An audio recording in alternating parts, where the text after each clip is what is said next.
আজি অসমৰ মুখ্যমন্ত্ৰী ডক্টৰ হিমন্ত বিশ্ব শৰ্মাৰ উপজাদিন উদযাপন কৰে জাগিৰোড টাটা ছেমিকণ্ডাক্টৰত। জাগিৰোডৰ টাটা ছেমিকণ্ডাক্টৰ প্ৰকল্পত মুখ্যমন্ত্ৰী ডক্টৰ হিমন্ত বিশ্ব শৰ্মাৰ উপজাদিন উদযাপন। ছেমিকণ্ডাক্টৰ প্ৰকল্পৰ ভিতৰভাগত টাটাই আয়োজন কৰা জন্মদিনৰ কাৰ্যসূচীত কেক কাটে মুখ্যমন্ত্ৰীগৰাকীয়ে। টাটাৰ তৰফৰ পৰা মুখ্যমন্ত্ৰীগৰাকীক জন্মদিনৰ উপহাৰ হিচাপে প্ৰদান কৰা হয় প্ৰয়াত ৰতন টাটাৰ জীৱনী গ্ৰন্থ। ইয়াৰ পিছতে এক সভাত মুখ্যমন্ত্ৰী ডক্টৰ হিমন্ত বিশ্ব শৰ্মাই সম্বোধন কৰে টাটাৰ বিষয়া কৰ্মচাৰীসকলক।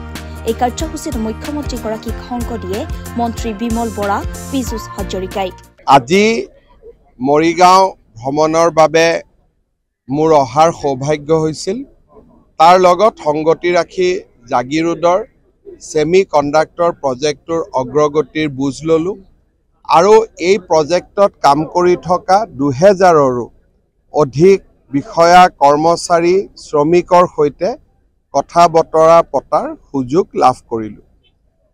এই ছেমিকণ্ডাক্টৰ প্ৰজেক্টৰ নিৰ্মাণ আৰম্ভ হোৱাৰ লগে লগে অসমৰ বাহিৰত কাম কৰা বহু অসমীয়া যুৱক অসমলৈ উভতি আহিছে আৰু তেওঁলোকে নিজৰ মাতৃভূমিৰ প্ৰতি সেৱা আগবঢ়াবৰ বাবে জাগিৰোডতে কাম কৰাৰ সিদ্ধান্ত লৈছে।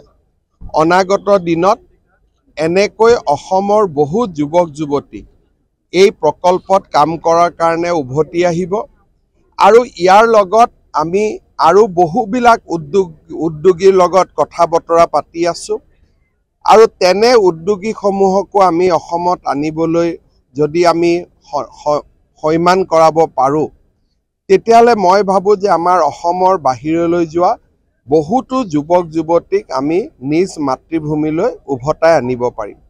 মই পুনৰ এবাৰ আমাৰ টাটা ইলেক্ট্ৰনিক্স, টাটা সন্স এই দুইটা প্ৰতিষ্ঠানকে ধন্যবাদ জনাইছোঁ যে অসমৰ দৰে পিছপৰা ৰাজ্য এখনত ছেমিকণ্ডাক্টৰ প্ৰকল্পৰ প্ৰতিষ্ঠা কৰাৰ সিদ্ধান্ত লোৱাৰ বাবে। আৰু এতিয়া আমি যি ধৰণে আগবাঢ়ি গৈ আছোঁ এই বছৰৰ শেষৰ ফালে আমি ইয়াত নিৰ্মাণ, উৎপাদন আৰু ৰপ্তানিৰ কাম আৰম্ভ কৰিবলৈ সক্ষম হ'ম।